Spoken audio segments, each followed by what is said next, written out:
regarde, il bouge seulement, il dit, je rentre encore en arrière et je vois ce petit bout d'homme. Puis il ose ouvrir la bouche et me répondre. C'est la même attitude que Dieu a envers ceux qui oublient. Dieu lui a dit, c'est celui-là qui parle. Si je pouvais lui arracher ce souffle seulement, à l'instant, parlerait-il encore? Fais attention. L'oubli ne nous permet pas de bien mesurer la grandeur de la grâce de Dieu dans notre vie. Celui qui oublie, il s'est dit sans doute que c'était par la force de mon bras. C'est comme ça que ça devait être. De toutes les façons, 2012 devait être que ce qu'elle a été. On a vécu ce qu'on a vécu. Ça a été, bon, ça a été une année, bon. Fais le bilan, compte bien. Non, bon, c'était coup-ci, coup-ça. Pas la peine de s'arrêter parce que bon, j'ai oublié. Je trouve que c'était normal. Ne pas oublier nous aide à voir combien Dieu nous a fait grâce. Amen. Quand nous disons souvent tout est grâce, il ne faut pas penser que c'est un slogan. Réellement dans nos vies, tout est grâce. Réellement dans la vie, frère, tout est grâce. Ne perdons jamais de vue la notion de la grâce. N'oublions jamais la notion de la grâce. Que j'ai travaillé, c'est vrai, mais la grâce de Dieu m'a permis de travailler. J'ai vendu, c'est vrai, mais la grâce de Dieu m'a permis d'écouler. J'ai voyagé, c'est vrai, mais la grâce de Dieu m'a gardé. Je n'ai pas fait de crash. Est-ce que quelqu'un me comprend? La grâce de Dieu, c'est Dieu qui vient faire en moi ce que je ne pouvais faire par moi-même.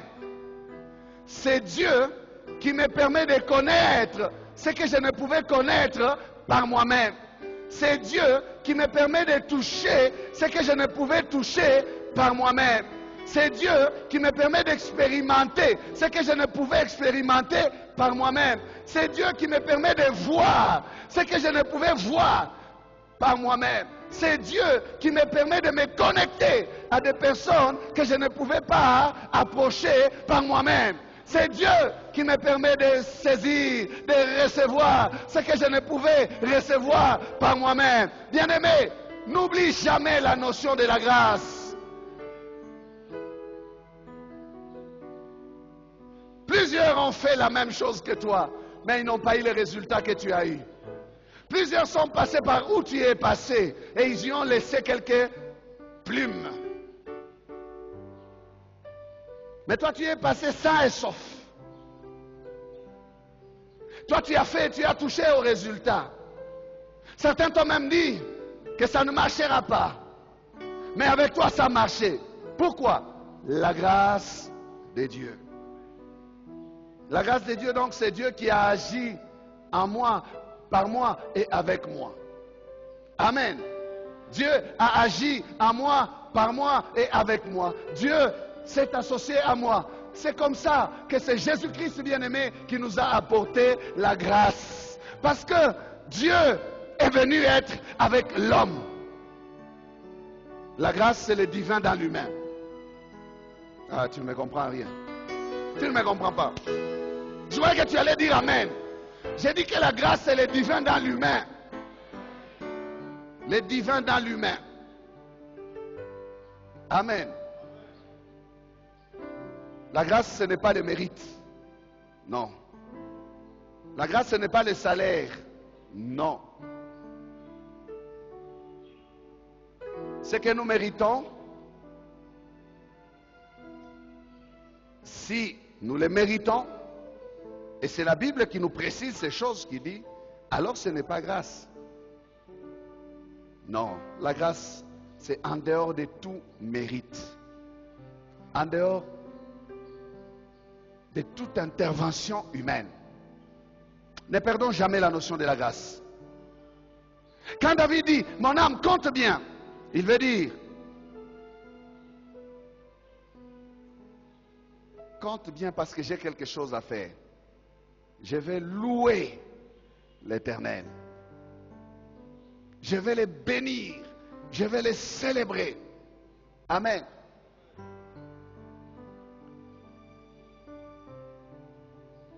Il ne veut pas faire autre chose que louer son Dieu. Ce que je veux, c'est louer mon Jésus. Ce que je veux. Alléluia. Ce que je veux, c'est juste le louer. Ce n'est pas lui demander des choses ce matin, non.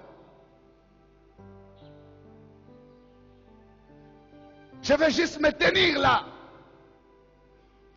et le louer. I want just to stand here. Not because I have a need, but because I want to praise Him. Hallelujah. Just to praise Him. Juste le louer. Alléluia. Ce n'est pas parce que j'ai un besoin ce matin, non. Mais c'est parce que je suis rempli de reconnaissance envers Dieu. Amen. Mon cœur est plein de reconnaissance envers Dieu. Plein de reconnaissance.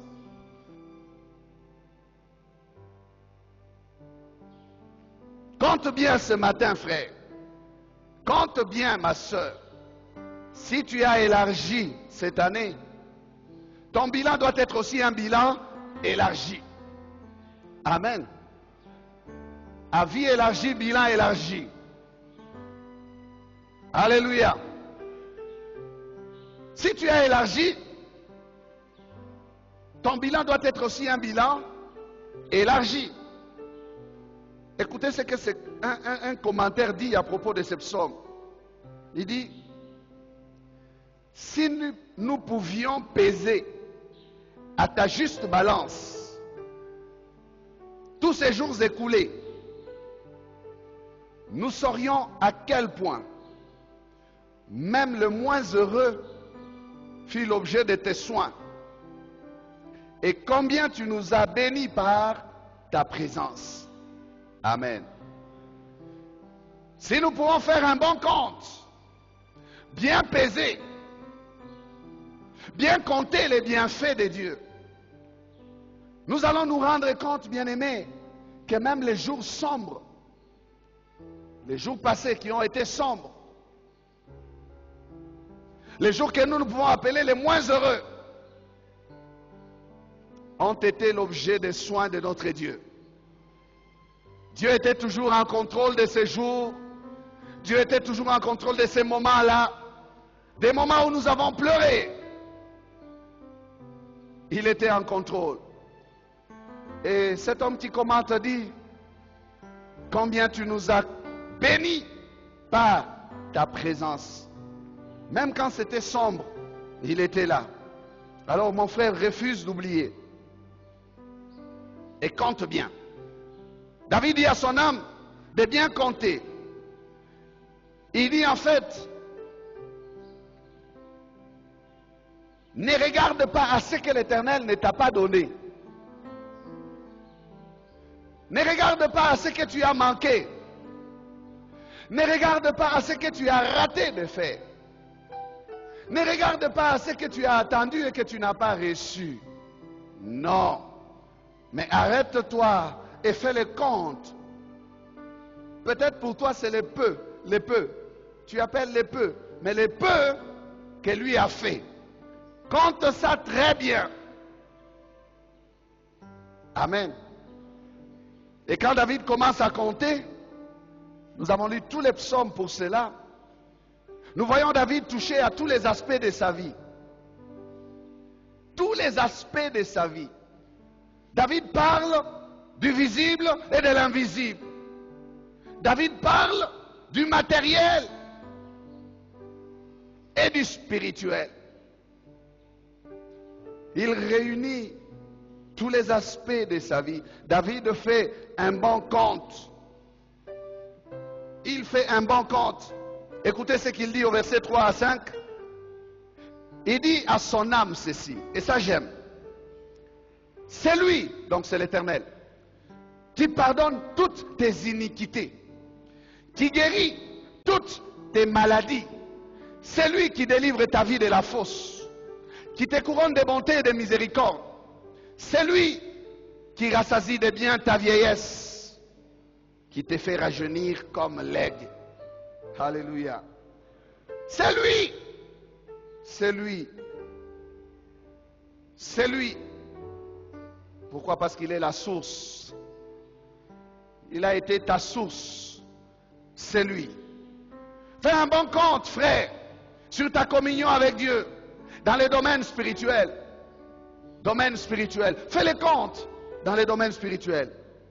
Fais les comptes dans les domaines de ta relation avec Dieu. Faisons les comptes, bien-aimés, dans ce qu'a été notre relation avec Dieu.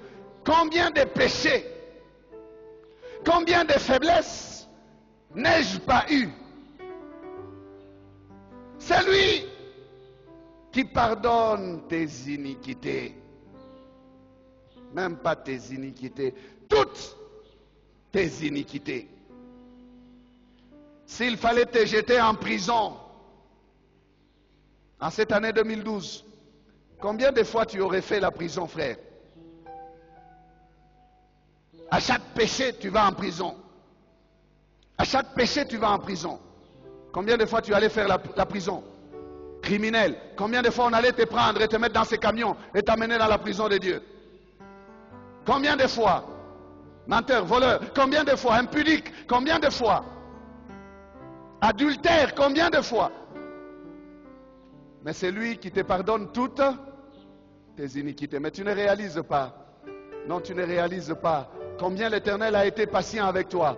Et tu oses parler, tu dis, Dieu n'a rien fait pour moi cette année. Oh, c'est comme si Zambayo que la gangaïté.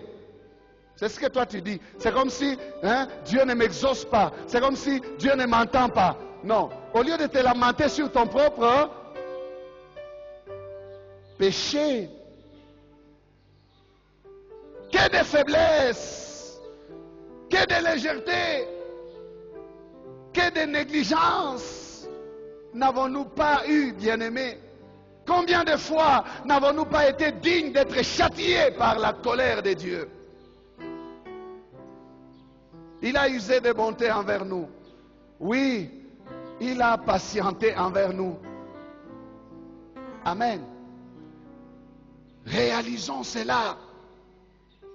Ne jugeons pas Dieu pour dire, oh Seigneur, tu n'as pas tourné ton regard sur moi parce que tu ne m'aimes pas, non.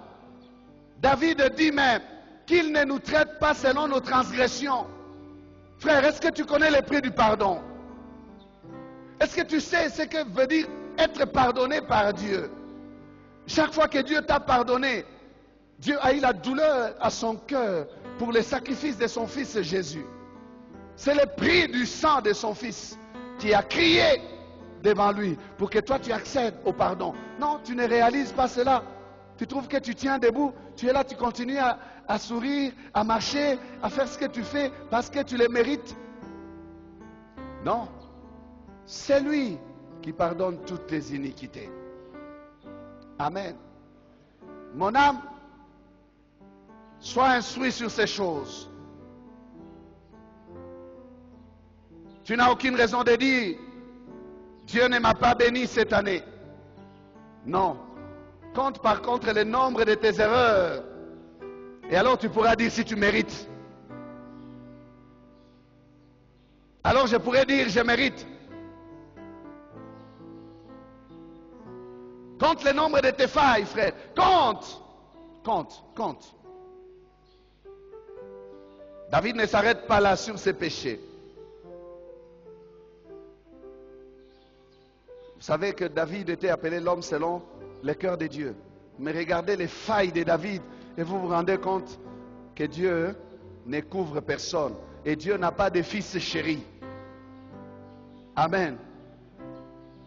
Dieu n'a pas d'enfant chéri. Uniquement c'est David. Je vais ignorer parce que c'est David. Non. C'est lui qui te pardonne toutes tes iniquités. Mon âme, tu as eu à commettre des dégâts. Mais j'ai été bénéficiaire de la grâce de Dieu. J'ai été bénéficiaire du pardon de Dieu. J'ai été bénéficiaire de son amour.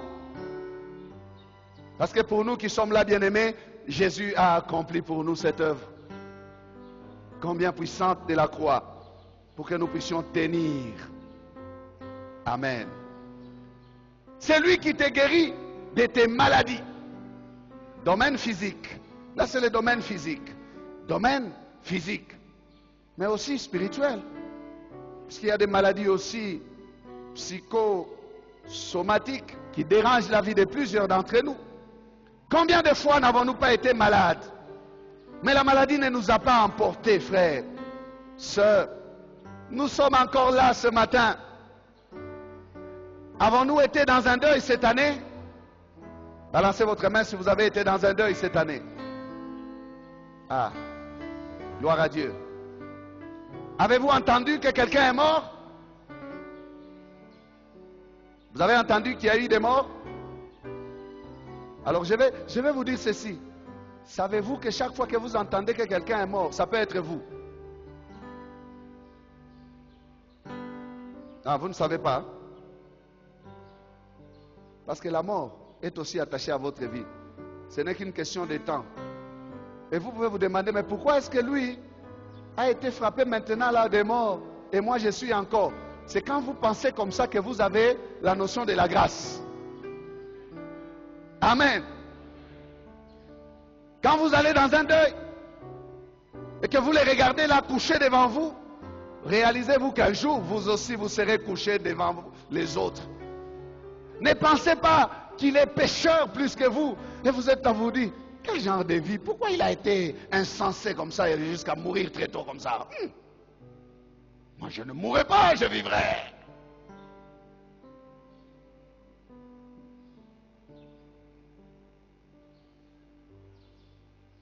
Mais réalisez la fragilité de l'homme sur la terre. Amen. Ne parlez pas avec orgueil, mais dites comme David. Écoutez ce qu'il dit. L'homme, ses jours sont comme l'herbe. Il fleurit comme la fleur des champs. Lorsqu'un vent passe sur elle, elle n'est plus. Et les lieux qu'elle occupait ne la reconnaît plus. Mais la bonté de l'Éternel dure à jamais pour ceux qui les craignent. Et sa miséricorde pour les enfants de leurs enfants. Alléluia.